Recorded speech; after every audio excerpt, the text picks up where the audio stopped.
del jefe de Petrovía y vamos a hablar sobre todo lo que está ocurriendo en el petróleo en el mundo. Andrés, un placer hablar contigo siempre. ¿Cómo estás? Buenas tardes. Vale, un saludo para ti, Pedro, por supuesto para tus oyentes y tu equipo de producción y realmente marcado, bueno, en lo nacional, muy importante por todo lo que fue el evento de ayer de la Cámara Petrolera de Venezuela, Venezuela Energética, porque realmente desde hacía mucho tiempo, te diría que más de 10 años, por decir, y creo que me quedo corto, en el horizonte, no se daba un evento de esa magnitud vinculado con el principal el sector productivo de Venezuela. Mira, te quería preguntar, ahorita vamos a hablar con profundidad de eso, pero resulta que Arabia Saudita parece que se está saliendo de la OPEP y que va a ingresar. Emiratos Árabes Unidos. Emiratos Árabes Unidos, gracias, porque está en las siglas en inglés. No, si fuera Arabia Saudita, sí te digo, se acabó la OPEP, pero no, es decir, claro, es una salida importante porque es uno de los aliados de los sauditas dentro de la Organización de Países Exportadores de Petróleo, pero no es el principal productor. El principal productor sigue siendo Arabia Saudita, y dentro de este mecanismo de la OPEP Plus, que es en alianza con Rusia, yo te diría que ahorita pues ya ni sencillamente están dadas las condiciones para que la OPEP siga siendo fuerte. Insisto, no se trata de minimizar la información. Ahora, los Emiratos siempre fue uno de los principales socios dentro de la alianza que tenían los sauditas, pero en combinación con Kuwait, pero ya en el pasado hemos visto este tipo de decisiones. O sea, por ejemplo, Qatar ya no forma parte de la Organización de Países Exportadores de Petróleo. Por mucho tiempo también fue Ecuador, que era, digamos, como la alianza de América Latina, y ya hoy no pertenece a la OPEP. Entonces, ahí habría que ver cómo se equilibran las fuerzas y, bueno, ver un poco los procedimientos. Usualmente las salidas no son automáticas. Habría que ver cuándo formalmente quedará por fuera o si en este caso van a ser una excepción y los emiratíes quedan por fuera de la organización. Muy bien. ¿Venezuela sigue con la OPEP y también está en la OPEP Plus o no pertenece? No, porque recuerda, Pedro, que la OPEP Plus, o sea, formalmente sí está, pero está exceptuado de cumplir cuotas de producción, porque la última vez que Venezuela se le asignó una cuota, esa cuota fue de 1.900.000 barriles diarios. A duras penas, Venezuela está llegando a 1.000.000, ¿no? Ponle 1.300.000. Si sigue el aumento de la producción, pues habría que ver si se le mantendría esa cuota de 1.900.000 barriles o hay una nueva reasignación o recomposición. Pero todavía Venezuela está muy bajo de lo que fue la última cuota que se le asignó. Muy bien, entonces te pregunto con la OPEP, si Venezuela llega a producir 1.300.000, las proyecciones que van a ser 3, 4, 5 años, que va a llegar al 1.500.000, 3 millones de barriles, sí lo van a empezar a castigar con cuotas, y las que habíamos perdido, ¿nos las volverían a dar o no? Mira, Pedro, yo soy de los que cree que aquí en este país hay que hacer las cosas un día a la vez. El largo plazo, al menos yo prefiero no hablar del largo plazo, porque el largo plazo, es decir, yo creo que aquí estamos marcados en este país por ese gran pensador de la ficción venezolana llamado Omar Santos. Es que te leí y yo dije, me está hablando de Omar Santos, como vamos viendo. No, es que yo creo que este país es un poco así, es decir, es decir, yo no, y ojo, yo aquí no, creo que estoy parafraseando pues a distintos humoristas y pensadores, pero yo creo que Venezuela es un poco así, es decir, todavía creo que resulta muy prematuro, porque recuerda que Venezuela todavía sigue bajo sanciones, es decir, tienes unas licencias. Tienes licencia. Pero las licencias son para las empresas que están aquí, es decir, cualquier nueva empresa que quiera operar en Venezuela, inclusive las que tienen, por ejemplo, contratos de participación productiva, requieren licencias. Entonces, realmente no están dadas las condiciones como para que es decir, esto no es el proceso de apertura petrolera donde no había sanciones y Venezuela le abrió las puertas a todas las compañías. Aquí las puertas se abren, digamos, por una rendija que se llaman las licencias del Departamento del Tesoro. Entonces, ya ni sencillamente eso condiciona mucho. Ha sido importante la proyección que veíamos ayer, que ya la había dicho la ministra, pero la ratificó el vicepresidente ejecutivo de PDVSA, Giovanni Martínez, en el cierre del evento de la Cámara Petrolera, es alcanzar aproximadamente 1.370.000 barriles. Creo que todavía estamos muy lejos de plantearnos, incluso los pronósticos todavía en el plazo de 2 años, a duras penas nos aproximan a los 2 millones. Entonces creo que en todo caso, si sigue esta tendencia de crecimiento, si hay una revisión de las cuotas, si cambian las condiciones, si persiste, digamos, esta flexibilización de sanciones, pues ya ni sencillamente imagino que dentro de la organización ya se evaluará el peso que tenga Venezuela como exportador de petróleo. Porque recuerda que el mismo nombre de la OPEP lo dice, Organización de Países Exportadores de Petróleo, y no es tanto el tema de la producción, sino en la incidencia que tenga la comercialización de ese petróleo en el exterior. A eso súmale un factor, es decir, a Estados Unidos nunca le ha gustado la OPEP, entonces digamos, claro, habría que ver, pero digamos, la OPEP para Venezuela, más allá de un grupo de organización, hay un peso, a alguien le puede parecer ridículo, pero esas cosas simbólicas pesan en cualquier país, y no solamente pesan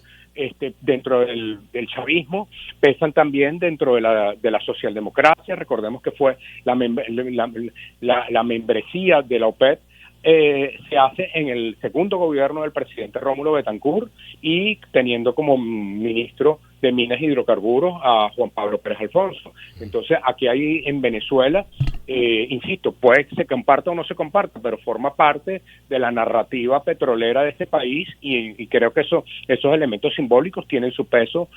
Si lo tienen para los Estados Unidos, también lo tienen para Venezuela. Sí.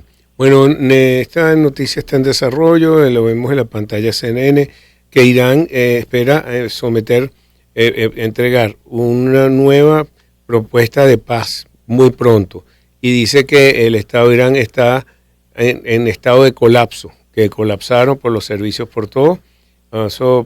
Fíjate, pero la bolsa se dispara en expectativa, cae en una expectativa, ha tenido un rendimiento un poco extraño este mes. Hoy, por ejemplo, el crudo ya sobrepasaron los $110, una brecha entre el West Texas y el Brent. Me imagino porque la mayoría del Brent también circula a través del estrecho de Hormuz, donde está todo este problema con Irán. ¿Qué nos puedes contar? Mira, sí, el tema de la guerra en Irán, creo que todos los analistas coinciden en que pareciera que hubo un error de cálculo por parte del gobierno de los Estados Unidos, y se ha agravado más de lo debido con todas las consecuencias que eso ya está teniendo y va a tener. Entonces, uno podría pensar en el caso venezolano que el país sale favorecido, como ha ocurrido en otras coyunturas similares. Sin embargo, caemos en lo mismo, es decir, todavía las posibilidades de exportación son limitadas. Aun cuando son limitadas, están restringidas por parte de Estados Unidos, y básicamente están orientadas a cubrir pues parte de los requerimientos de refinación de Estados Unidos, algunos países europeos.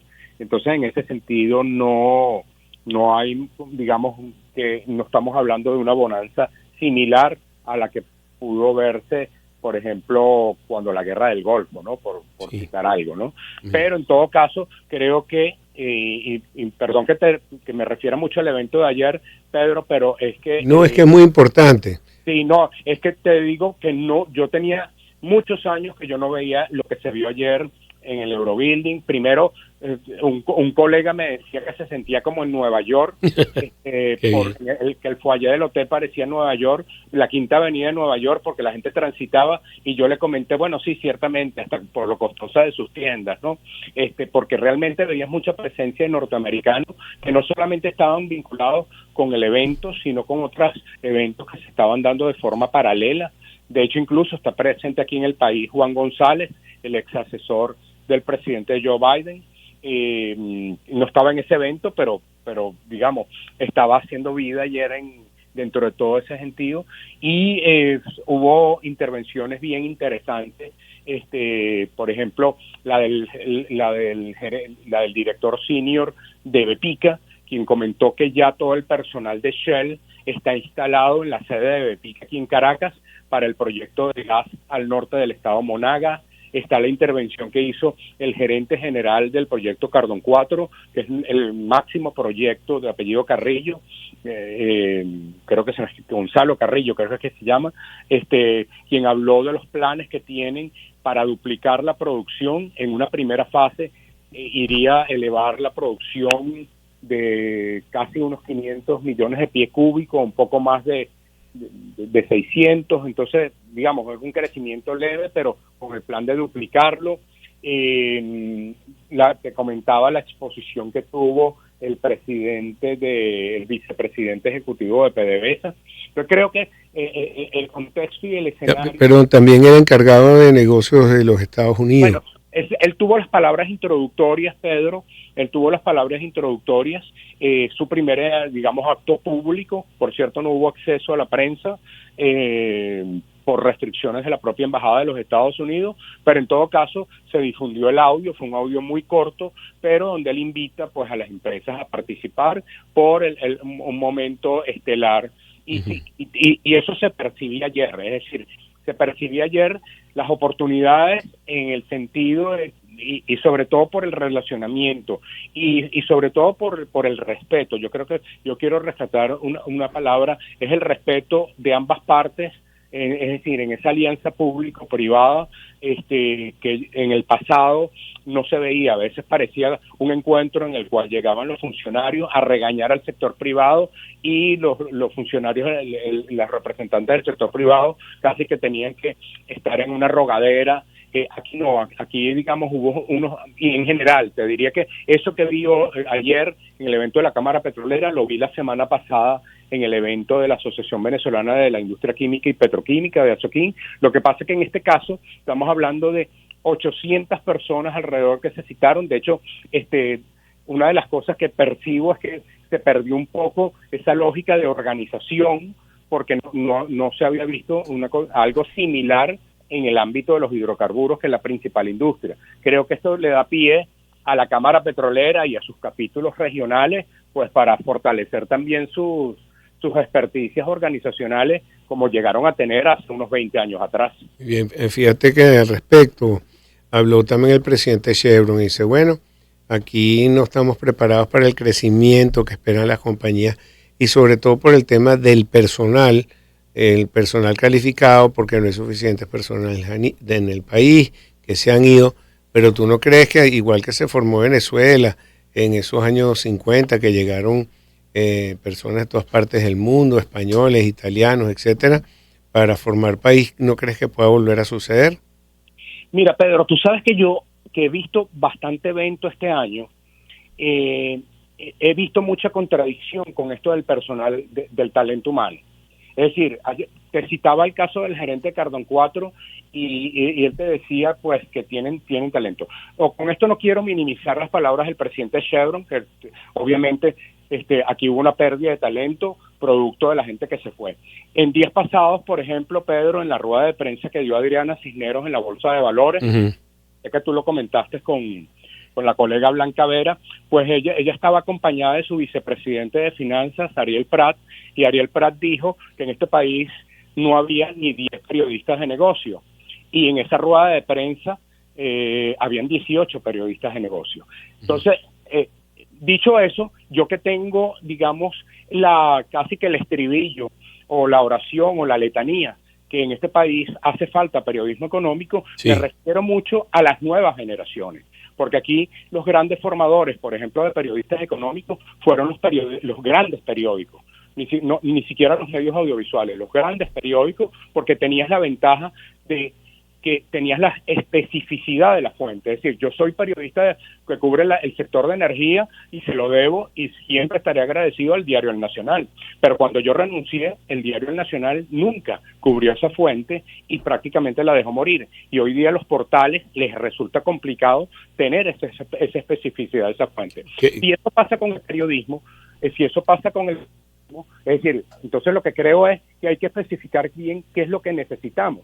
Es decir, si yo estuviera hablando de periodismo, digo, bueno, aquí hay una generación que cubre periodismo de negocio, pero hace falta una nueva generación en menores de 30 años. Lo mismo pasa en otras disciplinas. Es decir, el año pasado, la queja, por ejemplo, de la Escuela de Ingeniería del Petróleo es que la gente no se estaba inscribiendo a estudiar esa carrera.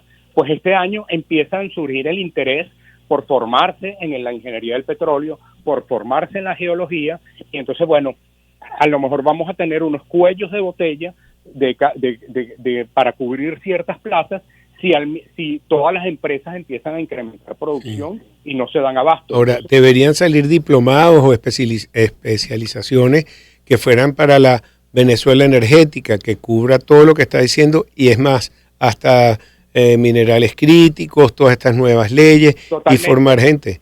Mira, pero fíjate que yo creo que las universidades lo están haciendo. Fíjate que yo ahorita dentro de poco tengo clases porque el posgrado de Derecho de los Hidrocarburos lo acaba de lanzar la Universidad Metropolitana y tienes inscritos más de 50 personas. Las distintas universidades, la Católica, el IESA, en general hay mucho interés en el programa de gerencia de los hidrocarburos que tiene el IESA. Entonces, en ese sentido, yo siento que varias universidades, varios institutos de educación superior se están montando en eso, en tratar de formar, pero claro, cuando estamos hablando ya de un proceso de formación que va más allá, es decir, de cara a lo que son los planes a futuro, pues a lo mejor no tienes el plan y va a haber mucho robo de personal, ¿no? Es decir, tú vas a tener las empresas robándose personal o teniendo que traer pues gente del exterior o de los venezolanos que emigraron. Recuerda que la primera ola de la diáspora se dio justamente en el sector de los hidrocarburos. Entonces tú tienes mucha gente que ya se ha estabilizado en otros países y habría que ver si tendrían el interés de regresar a Venezuela dadas determinadas condiciones. Entonces yo te diría que va a haber, por lo que se detecta, lo que uno conversa con headhunters, lo que uno conversa con personas de reclutamiento de personal, es que sí hay un movimiento todavía muy pequeño, pero donde se está haciendo requerimientos. Y luego recordemos, Pedro, que en el caso de los hidrocarburos, no estamos hablando de que te vas a establecer en Caracas, sino a veces requieres ingenieros pues en la zona. Entonces, que esa zona ofrezcan las condiciones mínimas de vida. Y esto me lleva un poco a lo que tuvieron que hacer las transnacionales cuando llegaron aquí en los años 20. Hay un documental extraordinario que lo hizo la Creole, que se llama, siempre les sugiero que lo busquen por YouTube, se llama Assignment. Y envíamelo, por favor. Yo te lo voy a enviar. Y en ese documental, es un documental que hizo la Creole en los años 50 para sensibilizar a un ingeniero de los Estados Unidos lo que llegar a Venezuela. Y entonces cuando tú ves ese documental, te das cuenta de lo que hicieron las transnacionales pues para mejorar las condiciones de vida. Entonces se me acabó el tiempo. Es distinto, pero hay que, digamos, a ese personal hay que ofrecerle condiciones como para que decidan venirse con su familia a establecerse, por ejemplo, en el norte del estado Monaga, en Anaco, en alguna zona de La Faja o en el estado Zulia. Muy bien. Andrés, gracias por estar con nosotros. Me pasé un pelito, pero bueno, volvemos a hablar pronto. Ojalá te puedas acercar hasta acá. Muchísimas gracias. Andrés Rojas Jiménez, y escuchen a Eurythmics con Here Comes the Rain Again.